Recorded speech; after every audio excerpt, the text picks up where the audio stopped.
gonna take us to a very special location in the Amazon basin. The movie I watched so long ago called Anaconda. So they start the intro with some pretty wild misinformation. I was little when I first saw this movie, and so I believed the part about them saying the snakes will regurgitate their prey in order to kill and eat again. Can you understand how many people must have been lopping off the freaking necks of anacondas when they saw them, because they're like, you never not are hungry, so you know what I'm saying? These poor anacondas are probably watching this movie like, that's not what happens. And now thanks a lot, you got people out here killing us. Ice Cube is in this movie with Jennifer Lopez. That should tell you something. Anyway, it starts off with this guy. It's a poacher and something hits onto his freaking boat. He looks so funny. It's so hilarious. He looks like the guy with the Fu Manchu. That Mexican looking dude that's always a badass and he rides like Harleys. Yes, him. Don't they look like uncanny? Anyway, the poacher is so frightened, he climbs to the top of his boat and something is stalking him, and it's so much for him that he ends up taking his weapon and offing himself.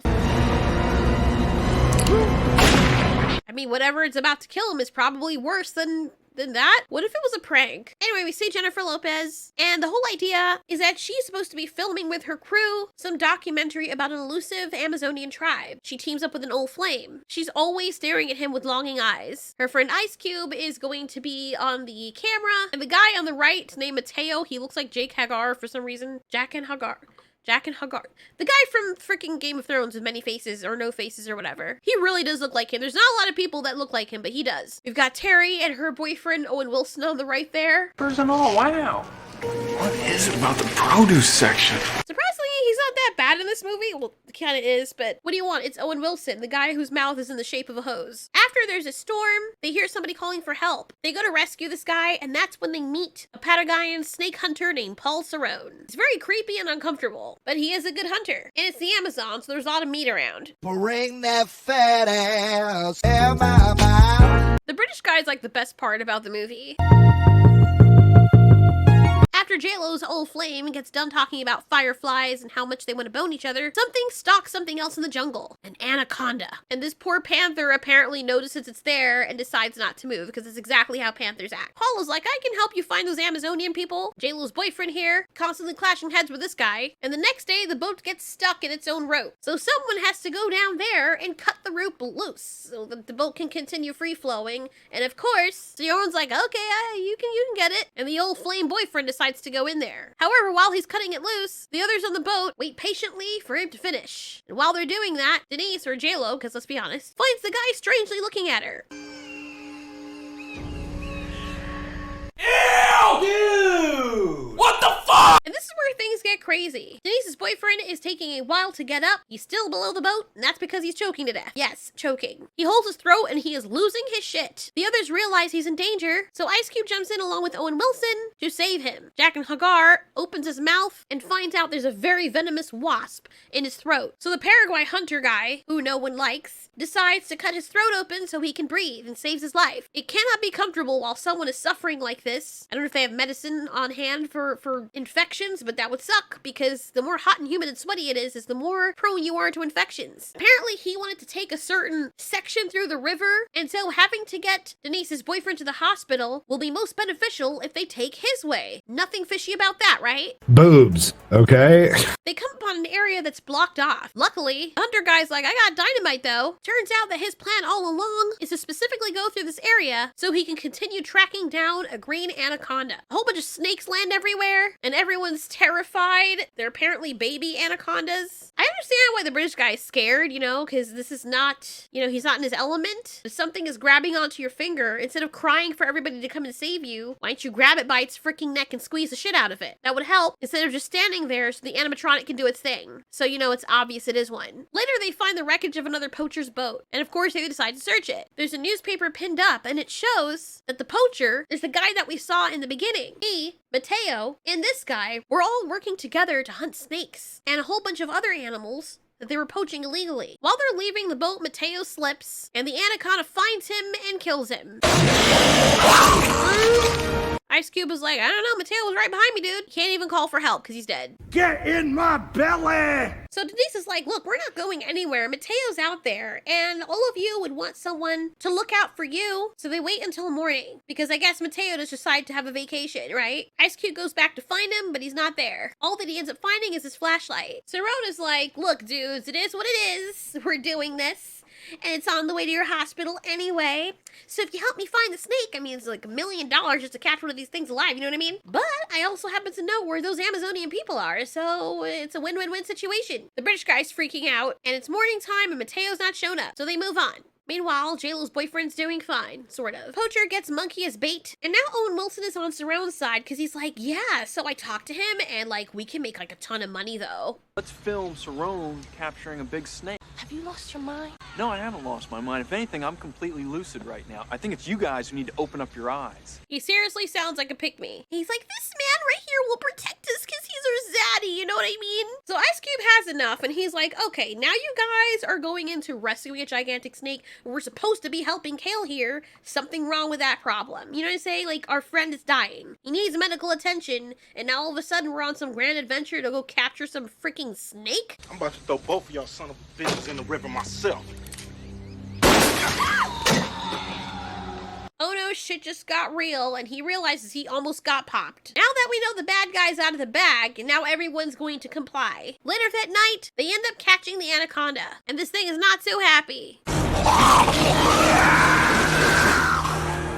I don't know why the snake is making noise. As far as I know, snakes can't scream or screech or squeal, because I don't think they have any vocal cords, but this thing is always screaming like a freaking idiot. Maybe it's its ass making that noise. Before Ice Cube can shank this guy, the snake's tail knocks him over, and he loses his knife. The snake goes after them like it has a vendetta, and like it wants to kiss all their mothers goodbye. Owen Wilson's girl is knocked over accidentally by the snake, and despite how annoying he is, he actually does really love his girlfriend. He jumps in and risks his own life to save her. As he pushes her up first so she can get on the boat, before he can make it to safety, the snake gets him and eats him. His girlfriend is so good because at least she's crying like she actually lost her boyfriend. It's no good to be dead! And we know now that guy cares more about the snake being alive than those people's lives. That alone makes me hate him very much.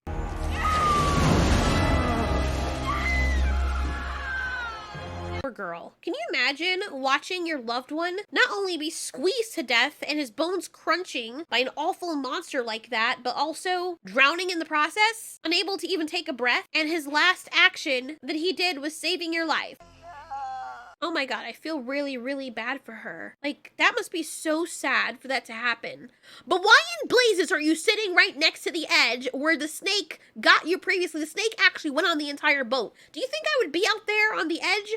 I would stay inside the boat at all times, especially knowing now that it can eat freaking humans. At night, JLo comes up with a plan to seduce him. After he ends up seeing Ice Cube in the window, he's like, you think I'm stupid? But there's a mutiny, and they end up tying him up. And they're good people who don't want to go to jail, so, you know, they should have just thrown him in the water to kill him. She shows him the newspaper saying that, yeah, we knew you guys were in cahoots, and he was the one who put the wasp in her boyfriend's tank. Later, they come upon a waterfall, and Ice Cube accidentally runs the boat aground. They go to try and secure it and basically pull it loose or something, but it's required for them to go into the water for dramatic effect, you know? Terry decides to go over and kill the guy, but she's an idiot. And he's like, you mustn't look into the eyes of those you're going to kill, they'll haunt you. And she's like, okay, I'll look away. And because she's too close, he ends up choking her to death.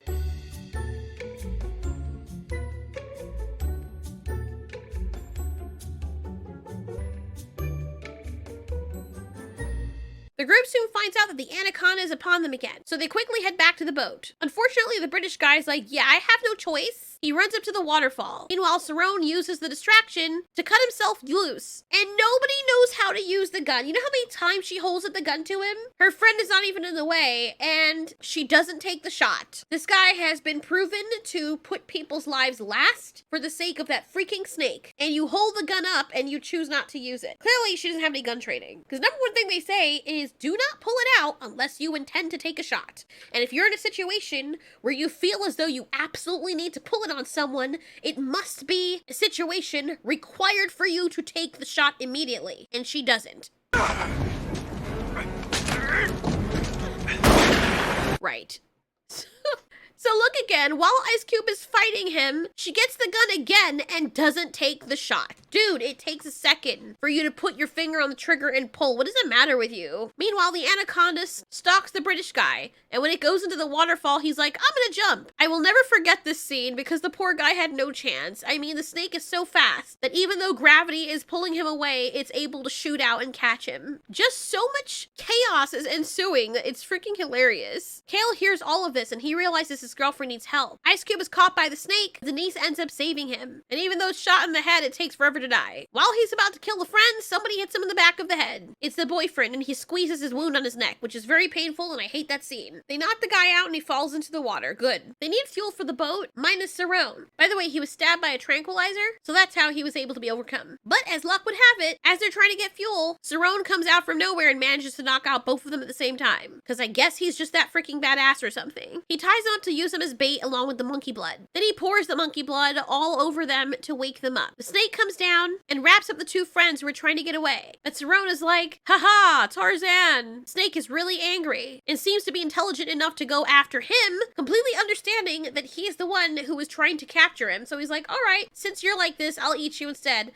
of the two people that are wrapped up and incapacitated right in front of me. But you're actively trying to kill me, so I'll get you. I am convinced that these snakes are very intelligent. It's probably because they are not naturally occurring snakes. They are freaking abominations that were made or cooked up in some sort of lab. Look at his face. Just look at its face.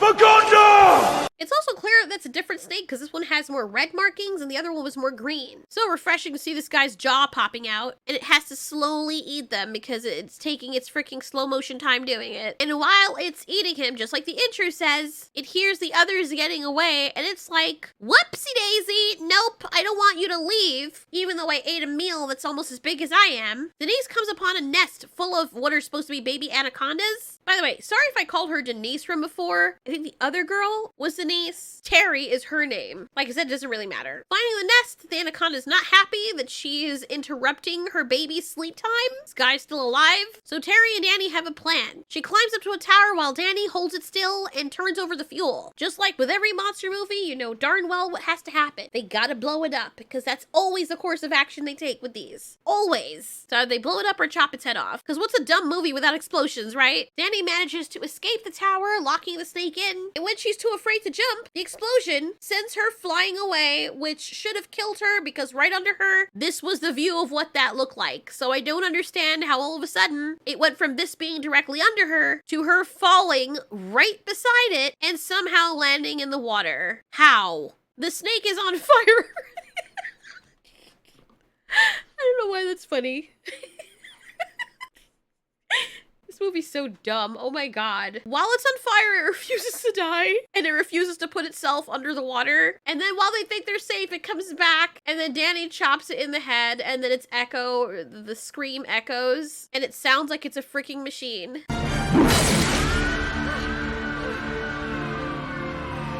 Bitch.